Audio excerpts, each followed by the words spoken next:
राऊत जे असतील यांच्यावर एक निष्ठा श्रद्धा ठेवणारं व्यक्तिमत्व.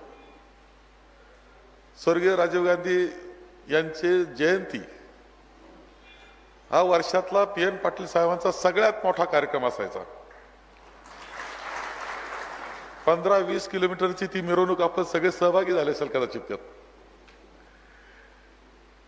मलाही कमीत कमी 3 वेळेस मी त्यामध्ये आलो. मी पाहुणा हक्काचा असायचो. मी त्यांना म्हणायचो की PN साहेब तुम्हाला जर कोणी मिळालं नाही ना तर मी आहे, पण मिळालं कोणी तर मग मी नाही येत. आणि प्रत्येक वेळेस ते कोणाला कोणाचा सन्मान, काँग्रेसच्या ज्येष्ठ कार्यकर्त्याचा सन्मान करायचा. मला असं वाटतं स्वर्गीय राजीव गांधी यांची जयंती देशामध्ये त्यांच्या इतकी मोठी आणि त्यांच्या इतक्या निष्ठेनं कोणीच केली नसेल. त्यांच्या इतक्या निष्ठेनं कोणी केली नसेल. आपण जी जयंती करतो बऱ्याच वेळा असं असतं का वरचं माणसं आहे ते पाहतील मग आपल्याबद्दल चांगलं मत होईल. त्यांनी तशी भावना नाही ठेवली का दिल्लीला माहिती हो मग आपल्याला काहीतरी दिल्लीने काहीतरी फेवर द्यावा, असं काही नव्हतं. एक निष्ठा, श्रद्धा, त्या विचारावर श्रद्धा, ते श्रद्धेनं ते काम करत होते. कधी आलं तर PN पाटलांचा आदरा तिथे घ्यावाच लागत होतं. इतकं हक्कानं सांगत असायचे की आपल्याला नाही म्हणणं कठीण. PN पाटलांचं हे वर्षानुवर्ष आमदार म्हणून त्यांचं काम मी जवळून पाहिलं. मनापासून काम करण्याची पद्धत त्यांची मी पाहिली. सतत असलेली धडपड त्यांची मी पाहिली. अनेक कार्यक्रमांना मी त्यांच्या एकदा आग्रह झाला का येतच असायचो. एकदा मी माझे तीर्थरूप भाऊसाहेब माझे वडील ते सहकारातलं महत्वाचं व्यक्तिमत्व होतं. आमदारही होते, स्वातंत्र्य सैनिक होते. डॉक्टर अण्णासाहेब शिंदे हे कृषी मंत्री म्हणून 18 वर्ष देशाच्या पातळीवर राहिले केंद्रामध्ये. त्यांची जयंती मी 11 जानेवारी 12 जानेवारीला करतो. आणि त्यामध्ये एक सन्मान सहकारातल्या आणि कार्यकर्ता म्हणून जो चांगलं काम राज्यात करतो त्यांची करण्याची पद्धत. यावेळेस मी सिद्धरामय्यांना निमंत्रित केलं होतं, कर्नाटकचे मुख्यमंत्री. 25-30 हजाराचं मोबिलायझेशन होतं. मोठा कार्यक्रम करतो आम्ही. सिद्धरामय्या आले होते आणि त्यामध्ये मी PN पाटील साहेबांची निवड केली की सहकारातला आणि समाजकारणातला एक ज्येष्ठ आणि चांगला कार्यकर्ता म्हणून, उत्तम कार्यकर्ता म्हणून, सर्वोत्तम कार्यकर्ता म्हणून या वर्षकाळात त्यांची निवड केली. सिद्धरामय्यांच्या हस्ते त्यांचा सत्कार आम्ही केला. त्यांचं कौतुक करावा ही कुठेतरी मनातली भावना होती, ती पूर्ण मी केली. ते मला एक दिवस भेटले, म्हणले बाळासाहेब, थोरात साहेब म्हणायचे मला, थोरात साहेब मी सगळ्यांचे वर्षानुवर्ष राजीव गांधींच्या जयंतीच्या निमित्तानं सत्कार केले, सन्मान केले त्यांचे. माझा सन्मान करता कोणी केला होता असं नाही, पण तुम्ही मात्र माझा सन्मान केला याचा खूप आनंद आहे मला, मनस्वी आनंद आहे. त्यांना मी म्हटलं तुम्हाला आनंदापेक्षा मला आनंद आहे तुमचा सत्कार सन्मान करण्यामध्ये, तो मी केला. त्यानंतर लोकसभेची निवडणूक आली. लोकसभेच्या निवडणुकीमध्ये मी अगोदर येऊन गेलो होतो काही निमित्तानं कोल्हापूरला. पुन्हा 1-2 तारखेला काहीतरी 1-2 मेला पुन्हा आपले मोठी सभा होणार होती. आणि 25 एप्रिलला मला जी तारीख आठवती त्या पद्धतीनं 25 एप्रिलला एक सभा आयोजन PN पाटील साहेबांनी केलं. मला फोन आला की 25 तारखेला तुम्हाला, 25 एप्रिलला तुम्हाला कोल्हापूरला यायचंय. मी म्हटलं की मी तर 1-2 तारखेला येणारच आहे, कारण आता परत एक मोठी सभा आहे, त्याचे सगळेजण आघाडीचे येणार आहे, पवार साहेब येणार आहे, उद्धवजी येणार आहे, तिला येणारच आहे. 25ला आलंच पाहिजे का? तुमचा जर च असेल तर मी येतो. ते म्हणले माझा आले च पाहिजे. गप मी आलो 25 तारखेला. सभा खूप सुंदर झाली, मोठी सभा झाली. मंगळूर सांगरोळला झाली. स्वातंत्र्य सैनिकाचं गाव, ते सुंदर ते वरचं देवस्थान, सांगरोळला सभा झाली, मोठी रात्रीची सभा झाली, खूप मोठा सुंदर मॉबिलायझेशन होतं. परंतु ती भेट आमची शेवटची ठरली. त्यानंतर काही म्हणजे यशस्वी झालो आपण निवडणुकीमध्ये. सगळ्यात चांगलं लीड देणाऱ्यामध्ये तुम्ही राहिले, बरोबर ना? सगळ्या या मतदारसंघात लीड चांगलं आपल्याला दिलं. लोकसभेला महाराजांना खूप मोठं लीड दिलं. काँग्रेसच्या विचाराच्या पाठीशी भक्कम तुम्ही राहिले. आणि दुर्दैवानं थोड्याशा अपघातानं ब्रेन हॅमरेज सारखं होऊन PN पाटील साहेब त्यातून गेले.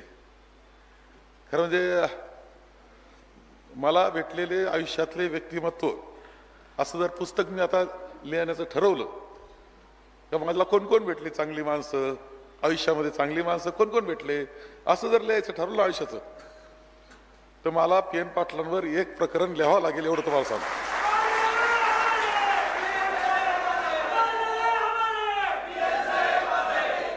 आणि म्हणूनच आज आलो ते खरं जे राहुल पाटील, राजेश पाटील, दोन तरुण मुलं धडपडणारे. राहुल पाटील जिल्हा परिषदचे अध्यक्ष राहिले होते. राजेश पाटील बँक सांभाळतात, आता जिल्हा बँकेवर गेलेत. कुठंतरी पोरकेपणाची भावना साहजिकपणे असते घरातलं मोठं माणूस गेल्यानंतर. परंतु आपण सगळे ज्यावेळेस पाठीशी भक्कम उभं राहतो त्यावेळेस कुठंतरी ती पोकळी भरून काढण्याची ताकद आपल्या जनतेमध्ये असते. जनता दुसऱ्या काय हो, तुम्ही घरला नाही आलात? अगं तुला माहित तर होतं की मी शेताला पाणी देणार आहे म्हणून. बिजली किती वापरताय, असं नको व्हायला. कार्यक्रम होणारच, परंतु राहुल यांना या निमित्ताने आशीर्वाद देण्याकरता आशीर्वाद एकट्याचे नाही, आशीर्वाद आपण सगळ्यांनी द्यायचे, मतदारसंघाने द्यायचे. जास्तीत जास्त चांगलं मोठं लीड देण्याची जबाबदारी आपण सगळ्यांनी घ्यायची. थोडे दिवस हाताशी राहिलेले, थोडे दिवस हाताशी राहिले, त्याचा उपयोग करा. आणि असं दाखवून द्या की PN पाटील साहेब गेल्यानंतर राहुल आम्ही भक्कमपणे तुझ्या पाठीशी आहे, तू काम कर, आम्ही पाठीशी राहू, पूर्ण आशीर्वाद असेल. आणि मला खात्री आहे की राहुल हे अत्यंत चांगल्या पद्धतीनं काम करतील, जनतेची सेवा करतील. आणि एक आनंद त्यामधून निश्चितपणे विलासराव देशमुख साहेबांना आणि PN पाटील साहेबांना झाल्याशिवाय राहणार नाही. जिथं असतील तिथं आनंद झाल्याशिवाय राहणार नाही. मी तुम्हाला सगळ्यांना एक गोष्ट सांगेल की तुम्ही सगळेजण काँग्रेस म्हणून काम करता आहात, काँग्रेसच्या विचाराचं काम करता. काँग्रेसचा विचार हा पुरोगामी विचार आहे. काँग्रेसचा विचार तयार होत असताना संत ज्ञानेश्वरापासून तर संत चोखामेळा, संत तुकाराम, संत गोरोबा कुंभार, संत सावतामाळी, संत नरहरी सोनार, संत जनाबाई, संत हे सगळे संत, माझ्या नावावर गाडगे महाराज असतील, तुकडोजी महाराज असतील, ह्या संतांचे विचार आणि समाज सुधारक म्हणून महात्मा फुलेंचा विचार आणि शाहू महाराजांचा विचार हा राज्यघटनेत जो आला, त्या प्रिअम्बलमध्ये जो आला, तो विचार म्हणजे काँग्रेसचा विचार आहे. आम्ही ज्यावेळेस जातो निऱ्या ठिकाणी मतं मागण्याकरता, त्यावेळेस आम्ही म्हणतो की शाहू महाराजांचा विचार हा आमचा विचार आहे. शाहू महाराजांचा विचार आमचा विचार आहे. महात्मा फुलेंचा विचार आमचा विचार आहे. डॉक्टर बाबासाहेब आंबेडकरांचा विचार आमचा विचार आहे. हे ज्यावेळेस हक्कानं आपण सांगतो त्यावेळेस तुम्हाला मला वाटलं पाहिजे शाहू महाराज हे आपल्या भूमीचे सुपुत्र होते की ज्यांनी दिशा संपूर्ण देशाला आणि जगाला दिली, पुरोगामी विचाराची दिली. आणि म्हणून तो विचार घेऊन पुढे जायचं. एकच सांगेल की तुम्ही सगळ्यांनी एक विचार करायचा आहे. सगळ्यांना सांगायचं की आपण जे मतदान करणार आहोत ते कोणाला पोहोचणार आहे. ते मतदान ज्यावेळेस आपण करू, पंजाला मतदान ज्यावेळेस कराल ते शाहू महाराजांच्या विचाराला पोहोचणार आहे, लक्षात ठेवा. पंजाला मतदान करणार ते महात्मा फुलेंच्या विचाराला, भारतरत्न डॉक्टर बाबासाहेब आंबेडकरांच्या विचाराला पोहोचणार आहे. आणि या संतांच्या विचाराला पोहोचणार आहे, समाज सुधारकांच्या विचाराला पोहोचणार आहे. पण दुसरं मतदान कुठं कराल तर ते शेवटी नरेंद्र मोदी पर्यंत जाऊन पोहोचणार आहे, हे लक्षात ठेवा.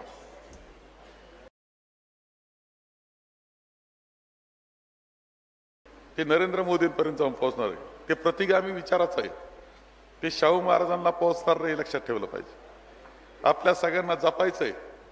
तुमच्या सगळ्यांचं अभिनंदन तर याकरता मी करील की लोकसभेच्या निवडणुकीमध्ये तुम्ही अशा प्रकारचा निर्णय दिला की ज्या अहंकार भारतीय जनता पक्षाला झाला होता, जो अहंकार नरेंद्र मोदींना झाला होता, तो अहंकार तोडून टाकण्याचं काम तुम्ही केलं. ते आता मोदी सरकार म्हणू शकत नाही, आता एनडीए सरकार म्हणायला लागले. हा फरक झाला हे लक्षात ठेवा. पण त्याच्यामध्ये मोठा वाटा तुमचा आहे. कधी कधी इतिहास घडत असतो आपल्याला माहित नाही. 400 पार जर झालं, 400 पेक्षा जादा जागा भारतीय जनता पक्षांना मिळवल्या तर ही राज्य घटना बदलून टाकू, हा भारतीय जनता पक्षाचा विचार आहे. अनेक जणांनी तो मांडला.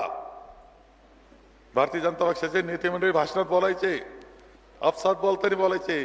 राज्य घटना बदलण्याचा अर्थ काय हे तुम्हाला वेगळं सांगण्याची आवश्यकता नाही. राज्य घटना बदलण्याचा अर्थ समतेचा विचार तोडून टाकणं. राज्य घटना बदलण्याचा अर्थ तुमच्या मताचा अधिकार राहील का नाही याचा भरोसा नाही. गरिबाची काय परिस्थिती होईल याचा हे पुन्हा चातुर्वर्ण्याकडे नेण्याचा काम भारतीय जनता पक्ष आजही करतो आहे. आणि तुम्ही आपलं मत त्यांना ताकद देणारं झालं नाही पाहिजे याची काळजी घ्या. कधी कधी उमेदवार जवळचा असतो जवळचा, कुणीतरी आपलाच त्या विचाराबरोबर जातो सत्तेकरता, पण ती त्यांची चूक असते. आणि आपण जर त्याला मत दिलं तर ती पुरोगामी विचाराशी आपल्या राज्य घटनेशी प्रतारणा आहे असं माझं मत आहे. एकंदर पाहतोय कसं गठन राज्य सरकारचं झालं. तुम्हाला आता चर्चा करायचं काही कारण नाही, परंतु गठन झालं तेच 50 खोक्याच्या आधारावर झालं. एक खोकं म्हणजे काय मला माहित नाही. असे 50 खोके आणि ते 50 खोके 50 जणांना. मग ते सुरत काय, गुवाहाटी काय, तिकडं काय पणजी काय, काय झाडी काय डोंगर आणि काय काय, तेव्हा त्याचा पायाच भ्रष्ट आहे लक्षात ठेवा. 50 खोके दिले याचा अर्थ पाया भ्रष्ट पायावर आधारित सरकार निर्माण केलं. दुसरी गोष्ट लक्षात घ्या, पंतप्रधान मोदींनी सांगितलं भोपाळला की एका राष्ट्रवादीच्या पुढाऱ्यांनी 70,000 कोटीचा घोटाळा केला. पुढारी तिकडे गेला आणि त्याच्या तिजोरीच्या चाव्या देऊन टाकल्या. ना खाऊंगा ना खाणे दूंगा, कुठं गेलं खाऊ ना. सगळं ते मंत्रिमंडळ आहे ना, ते पहा निर्णयात चौकशा चाललेलं किंवा चौकशा भीती झालेलं असं मंत्रिमंडळ, त्यांच्या चौकशा थांबल्या. जे रोज रात्री झोप येत नव्हती त्यांना रात्री झोपा यायला लागल्या. खरंय का नाही रे? कशा हे मंत्रिमंडळ भ्रष्ट मंत्रिमंडळ लक्षात ठेवा. घालवलंच पाहिजे. हे ना शेतकऱ्यांचं आहे ना कामगारांचं आहे. आपल्या कायदा सुव्यवस्थेचा पूर्ण वाट लागून गेली. अंमली पदार्थ वाढले, शेतकऱ्यांचे प्रश्न वाढली. 1500 रुपये दिले लाडकी बहीण, यांना बहीण लाडकी नाहीये, यांना सत्ता लाडकी आहे लक्षात ठेवा. त्याच्याकरता देता येत ते. घरोघर आपण गेल्यानंतर त्या आपल्या घरातल्या कुटुंबियांशी बोला की हे 1500 ही फसायचं नाही आपल्याला, हे आपलेच पैसे आपल्याला दिले हे लक्षात ठेवा म्हणायचं. पण दिवाळीलाच तुमच्याकडून काढून घेतलेत. ह्या सगळ्या गोष्टी आपण लक्षात ठेवा. ह्या ज्या योजना आता ते देता येत आणि फसवणूक चालली. रोज जाहिरात दिल्यापेक्षा जाहिरातीवर खर्च जास्त केला. तुम्ही टीव्ही बंद करायची वेळ यायची, बातम्या तीच जाहिरातीच पाहत होते काही दिवस. ही अवस्था. आता आपण ते आहे पंचसूत्री ही घेऊन आलो. काही मंडळी म्हणाल का पंचसूत्री काय त्यांचे 1500 दिले म्हणून देता का? संजय निराधार योजना कुणी आणली? श्रावणबाळ योजना कुणी आणली? महात्मा फुले जीवनदायी ज्याला म्हणतो ती राजीव गांधी जीवनदायी योजना कुणी आणली? शेतकऱ्यांना ज्यावेळेस भूसंपादन करायचं त्यावेळेस मोबदला भरपूर दिला पाहिजे, ही स्वतः मॅडम यांनी सांगितलेलं. चला आम्हाला, म्हणजे त्यावेळेस मनमोहन सिंग होते त्यावेळेस सोनिया मॅडमनी सांगितलं की शेतकऱ्याला मोबदला चांगला दिला पाहिजे. त्या स्वतः पुढाकार घेऊन आणली. अनेक आरोग्याच्या योजना, शिक्षणाच्या योजना ह्या काँग्रेसने आणलेल्या आहे. हीच योजना जी आता 1500ची ती आपल्या निरनिराळ्या राज्यामध्ये महालक्ष्मी योजना म्हणून आजही आहे. ही योजना आपणच आणलेली आहे. आणि याच्यापूर्वी सुद्धा तुम्हाला सांगतो, कोरोनाच्या काळामध्ये, कोरोनाच्या कालखंडात ज्यावेळेस सगळी अर्थव्यवस्था ठप्प झाली, त्यावेळेस राहुल गांधींनी एक योजना मांडली होती, तिला न्याय योजना म्हणतात. त्या योजनेमध्ये राहुल गांधी असं म्हटले होते की तुम्ही गरिबाच्या हातात 6,000 रुपये द्या, गरिबाच्या हातात 6,000 रुपये द्या. तो गरीब माणूस दुकानात जाईल, निर्णय वस्तू, गरजेच्या वस्तू खरेदी करेल, जीवनावश्यक. दुकानातल्या वस्तू खपतील, दुकानदाराचं दुकान चालेल, त्यामुळे पुन्हा त्या वस्तूचं प्रोडक्शन करावं लागेल, ते कारखाने चालतील, कामगारांना काम मिळेल, चलनवलन फिरल. तेव्हा ही योजना अत्यंत चांगल्या पद्धतीनं अर्थशास्त्राच्या पायावर ही राहुल गांधींनी मांडलेली. तुम्ही काय नवं दिलं? अरे तुम्ही तर जुमलेबाज. 15 लाखाचं काय केलं तुम्ही? देणार होते 2 कोटी नोकरी वर्षाला देणार होते, त्याचं काय केलं? शेतकऱ्याचं उत्पन्न डबल करणार होते, त्याचं काय केलं? तुम्ही तर त्याला इलेक्शनचा जुमला म्हटलं, फसवलं आम्हाला. आता तुम्हाला लोकसभेला फटका बसला म्हणून ही लाडकी बहीण आलेली आहे. यांना पुन्हा सांगतो की बहिणा लाडकी नाही, यांना सत्ता लाडकी म्हणून आली आहे. आम्ही सत्तेच्या व्यतिरिक्त सुद्धा या योजना गरिबाकरता केल्या आहेत. आणि म्हणूनच महालक्ष्मी नावाच्या योजना, ज्या दिवशी आम्ही ही योजना जाहीर केली, स्वतः राहुलजी आले होते, सर्व होते, पवार साहेब होते, उद्धवजी होते, आणि जाहीर केली. त्यानंतर दुसऱ्या दिवशी भारतीय जनता पक्षानं प्रकाशकाचं न टाकता सगळ्या पेपरला जाहीर दिली की ही फसवणूक आहे. आम्ही त्याच्यावर निवडणूक आयोगाकडे तक्रार दाखल केली, कोर्टात सुद्धा जातो. प्रकाशकाचं नाव सुद्धा नाही, जुना पेपर काढून पहा, कारण त्यांचा आत्मविश्वास नव्हता. 3-4 दिवसांनी आता नंतर त्या राज्याचे मुख्यमंत्री आले आणि सांगितलं की ही योजना आमच्या राज्यामध्ये व्यवस्थित चालू आहे, काही अडचण नाही. त्याचं परत उत्तर दिलं का त्यांनी? तुम्ही पाहत असाल ना, काही उत्तर दिलेलं नाही. म्हणजे बनवा बनवीचा कार्यक्रम हा भारतीय जनता पक्ष आणि महायुतीचा कार्यक्रम, हे लक्षात ठेवा. तुम्ही सगळ्यांना सांगितलं फसायचं नाही. आणि म्हणून ही 3,000 रुपयाची महालक्ष्मी योजना आणि महिलांसाठी मोफत प्रवास ही योजना आपण आली. 3 लाखापर्यंत कर्जमाफीची योजना आपण आणली. 50,000चं प्रोत्साहन नियमित फेड करणं ते आपण आणले. कुटुंबाला 25 लाखापर्यंत आपण आता 5, ह्या पहिली सुद्धा जीवनदायी योजना ही आपली योजना आहे, ती 5 लाखापर्यंत होती, आता 25 लाखापर्यंत नेऊन पोहोचवण्याचं आश्वासन आपण दिलं, हे लक्षात ठेवलं पाहिजे. काय आपल्या सगळ्या कुटुंबांमध्ये एखादं आपलं कुटुंबातला सदस्य जेव्हा ऍडमिट करावा लागतो, 8 दिवस राहिले तर 50,000 रुपये बिल होतं, महिनाभर राहिले तर 2-4 लाखाचाच फटका असतो. अडचणीत असतो, चांगला माणूस अडचणीत जातो. भक्कमपणे ही योजना आहे, संपूर्णपणे नागरिकांच्या पाठीशी उभं राहण्याचं काम ही योजना करणार आहे. त्याबरोबर विमा आणि मोफत औषध दिलेत. रोजगारात 4,000 रुपये बेरोजगाराला भत्ता द्यायचं ठरलंय.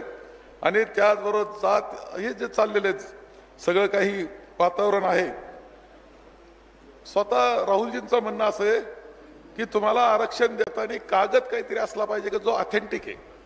कोणाचे ह्या निर्णय आपले जे समाज आहे ते कोणकोणते समाज आहे, किती आहे त्यांचं, मग त्याला त्याचा वाटा देणं सोयीचं होणार आहे. तुम्ही जात न्याय जनगणना करा आणि त्याच्या आधारावर सगळ्यांना त्याचा वाटा द्या, न्याय वाटा द्या, हे राहुलजींचं म्हणणं होतं. त्या पद्धतीनं जात न्याय जनगणनेचं सुद्धा आश्वासन या निमित्तानं देण्यात आलेलं आहे. आणि 50% वर आरक्षण देण्याचं काम आपण त्यामध्ये होणार आहे. तेव्हा हे करता येण्यासारख्या गोष्टी ठरवलेल्या आहेत. यांनी तिजोरीचा खडखडाट करून टाकलाय, काळजी घ्यावी लागेल. पण आपण ह्या योजना निश्चितपणे राबवणार आहोत. हे सुद्धा तुम्ही लोकांशी बोला, सांगा. ही प्रत्येक पॉम्पलेट, हे सगळ्यांनी प्रत्येक पॉम्पलेट घरात टाकलं पाहिजे आणि चर्चा केली पाहिजे. आम्ही या योजना राबवणार हे सांगितलं पाहिजे तुम्हाला. आणि घरातल्या कुटुंबियांना सांगा. नाही तर बऱ्याच वेळा आपण बाहेर जोरात फिरतो कार्यकर्ता, घरात मात्र माहीत नसतं. तुम्हाला सगळ्यात घरात सुद्धा सांगितलं पाहिजे. हे या निमित्तानं मी आपल्या सगळ्यांना येथे सांगणार आहे. आणि म्हणून ह्या सगळे विषय घेऊन आपण चाललेलं आहे. आता आपण जर पाहिलं, जेव्हा आपलं गमत जमत नाही असं ज्यावेळेस वाटतं, त्यावेळेस जशी ही योजना आणली लाडकी बहिणीची, आता काय जमत लाडकी बहीण करा, परंतु त्याबरोबर भारतीय जनता पक्षाने एक नवीनच सोडून काढले, काय बटेंगे तो काय जिथे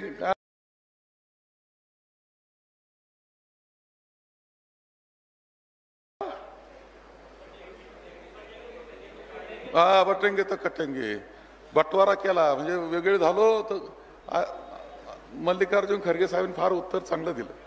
अरे बटवारा करणारे तुम्ही आणि कटवणीवाले तुम्ही, लक्षात ठेवा. त्यांनी आता एक आहे तो काय सेफ आहे असं काहीतरी आवडले. खरं म्हणजे पंतप्रधान आहेत, त्यांनी काय बोललं पाहिजे? पंतप्रधान सांगितलं पाहिजे की आम्ही अर्थव्यवस्था कशी चांगली करू, कसा रोजगार निर्माण करू, कशी महागाई कमी करू. हे बोलायचं सोडून जाती जातीमध्ये भेद निर्माण करणं, धर्माधर्मामध्ये भेद निर्माण करण्याचं काम दुर्दैवानं पंतप्रधान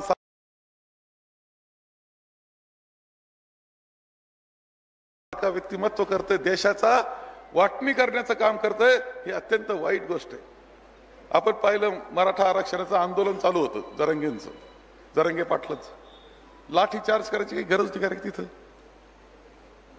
याच्यामध्येच सगळं दडलेलं आहे. रात्रीच्या वेळेस गेले, लाठी चार्ज केला, बायका पोरांना मारलं. काय कारण होतं? शांततेनं चाललेलं आंदोलन रात्री जाऊन. परंतु याच्यातच लक्षात घ्या की कशा पद्धतीनं कुटील नीती खेळली जाते हे सुद्धा त्यात हे लक्षात ठेवा तुम्ही. आणि हे सगळं भारतीय जनता पक्ष करतो. आणि म्हणून आपल्या सगळ्यांना विनंती आहे की आपण राहुल पाटलांना प्रचंड मताधिक्यानं आपण विधानसभेत पाठवा, प्रचंड मताधिक्यानं. त्याकरता काम करा, लोकांशी जा, बोला. आणि एक ताकद आपण या निमित्तानं सगळी राहुल पाटलांना द्या. मी राहुल पाटलांच्या पाठीशी आम्ही भक्कमपणे तुमचे कामं करण्याकरता उभं राहू याची ग्वाही मी तुम्हाला देतो. राहुल पाटील म्हणजे कुटुंबातला सदस्य आपल्या सगळ्यांच्या. करतं पोरगं असलं तर त्याला मदत करावं लागते, धाडस करावं लागतं, शाबासकी थाप द्यावं लागते. आम्ही भक्कमपणे आघाडीचे सगळे लोक, आमची शिवसेना असेल उद्धवजींची, राष्ट्रवादी असेल पवार साहेबांची, इतर मित्र पक्ष असतील, सगळे आम्ही भक्कमपणे राहुल पाटलांच्या पाठीशी उभं राहू याची ग्वाही आपल्या सगळ्यांना देतो. आपण विजयाची सभा होईल त्यावेळेस मला पुन्हा बोलवा असं या निमित्तानं आपल्याला आवाहन करतो आणि माझे 2 शब्द संपवतो.